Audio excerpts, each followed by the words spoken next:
Welcome to CLJMS News, where your choice is the student voice, covering a variety of topics here at CL Jones Middle School. And now, live from the newsroom, your CLJMS News team. Welcome to CLJMS News. I'm Peyton. And I'm Maylee. Today we are going to be covering multiple topics about our various team members, including the history of dance, upcoming events at the Omaha Zoo, pet training tips, bungee jumping, and much more. Now let's go to Lauren with some pet training tips. Lauren? Thanks, Peyton. Hi, I'm Lauren, and I'm going to give you some tips on how to train your dog. All you will need is a leash, a collar that properly fits your dog, and treats that your dog likes. Some of the most basic commands that I'm going to teach you are sit, stay, come, lay down, and heel. One other thing your dog will need to know is how to walk nicely on a leash. I'll be showing you how to do each of these basic commands using my dog, Maggie. Maggie, sit. Good girl. Maggie.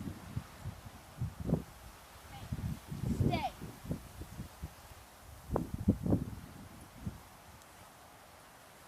Come. Lay down. Lay down. Lay down. That's a good girl. Walk. Walk. Walk. Heel. Heel. Good girl. Good girl, honey. Good girl. Good girl. How big is that? Want some more? Here. There's another one.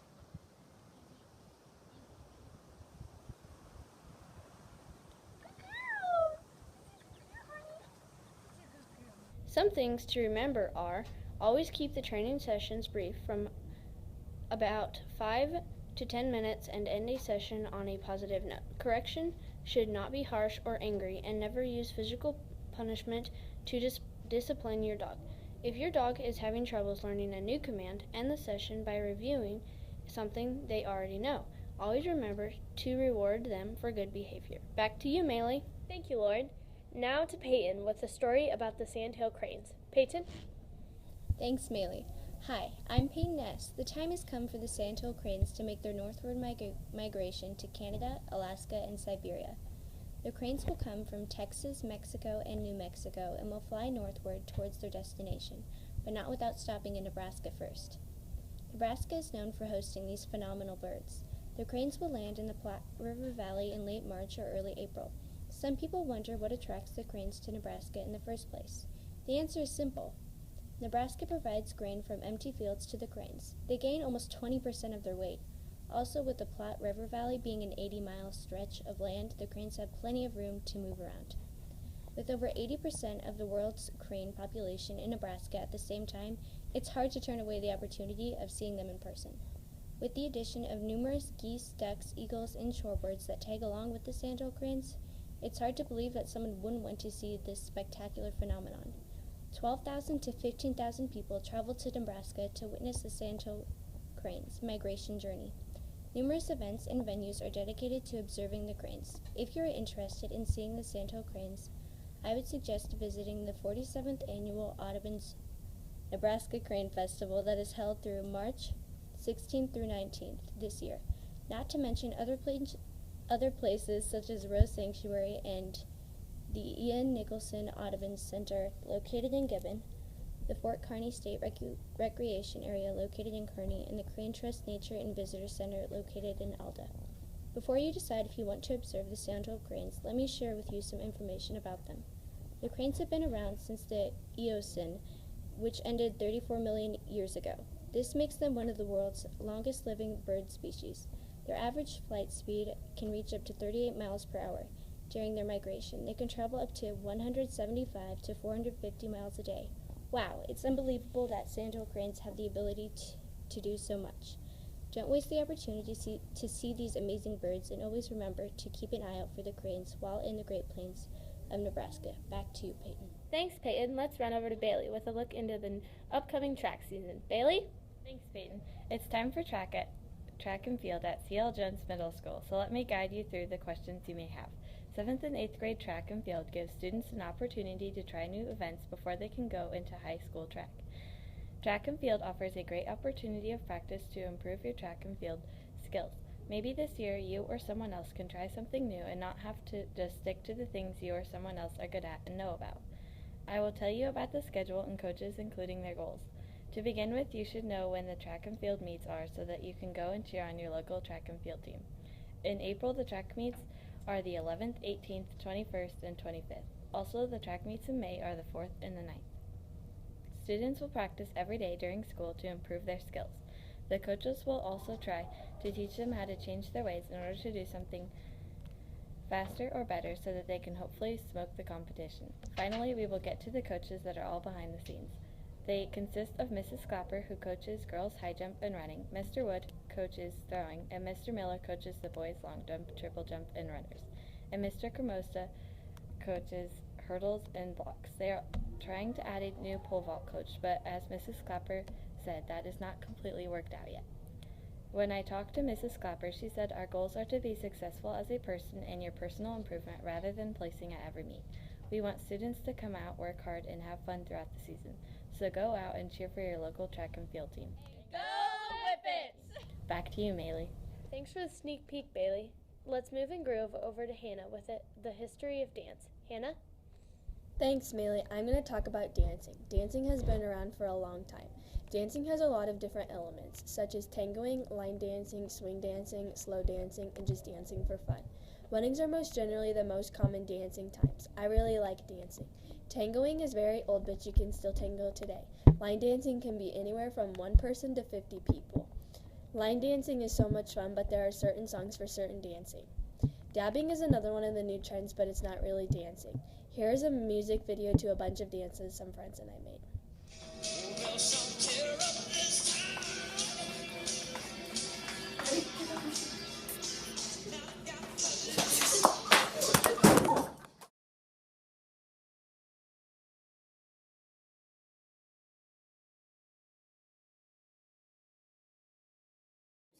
Make sure you put it in the newscast.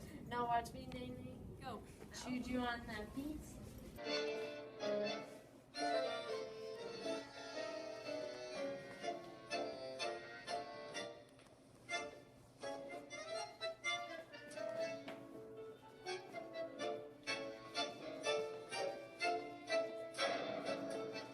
Hannah. Moving on, we will check out Molly's interview with one CLJMS faculty member. Molly?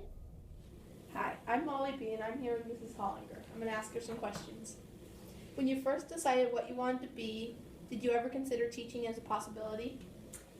My sister and I used to play school a lot when we were little. She always knew that she wanted to be a teacher, but when I went to college, I was planning on being a veterinarian, so not always. Interesting. What is something not many people know about you that may surprise them? I have lived in, I had to count them up earlier, I have lived in 9 different towns or cities in my life, and there were 13 different apartments or houses. So, wow, apparently move around a lot. If you're stranded on an island, what 5 things would you want if your basic necessities were already taken care of? I would want either a person or a pet to keep me company. I would like an endless supply of chocolate, an actual comfortable bed to sleep on, and then I need something to do, like books to read or puzzles to put together or something like that. What is your favorite part of the school day and why? I really like interacting with students. Those relationships are the best part, whether it's like teaching them, grossing them out. That's been the most fun in 7th grade lately. Just kind of helping them be successful and learn good life skills, and it's also kind of fun. Thanks, Molly. The faculty and students are probably really looking forward to our spring break. Spring break is coming up and everyone is excited. So I ran around the school asking people about their upcoming break. This is what I got. If you could be anywhere during spring break, where would you be? In the Florida Keys. I would be in Florida because it's warm there and I like the beach. Okay. What is your favorite thing to do during spring break? To go visit my kids out of state.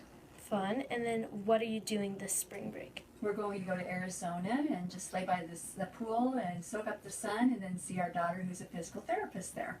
Not quite sure yet. Probably go stay home, spend time with family. I'm probably going to be hanging out at my house and playing with friends.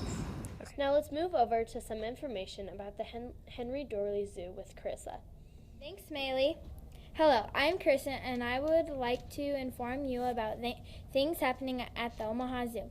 There are many things happening at the Omaha Zoo this following weekend and so on. On March 18, 2017, there will be yoga in the Omaha Aquarium. The yoga starts at 9 a.m. and ends at 10 a.m., but you should get there early so you can find it.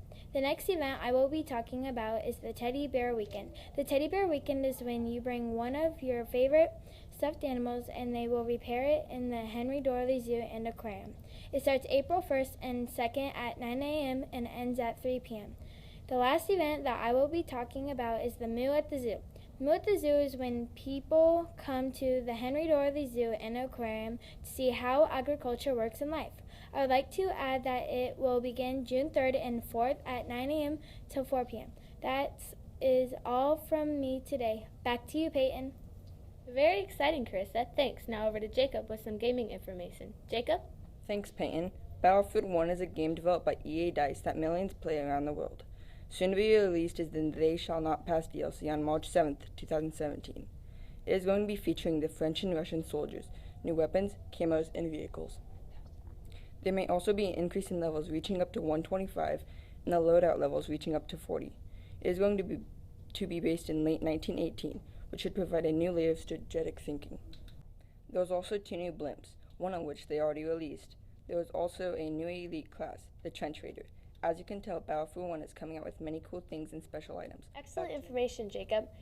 Now to Brooks with a special interview. Brooks? Thanks, Maylee. Hi, I'm Brooks Shee, and today I have a guest, Deputy Justin Glanzer of the Kearney County Sheriff's Office. Why did you decide to become a cop? It's just something I always wanted to do, and I like helping people.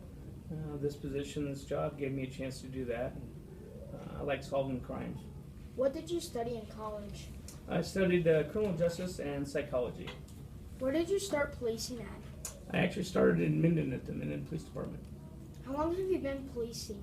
I've been a certified law enforcement officer for 20 years. What is your day-to-day schedule?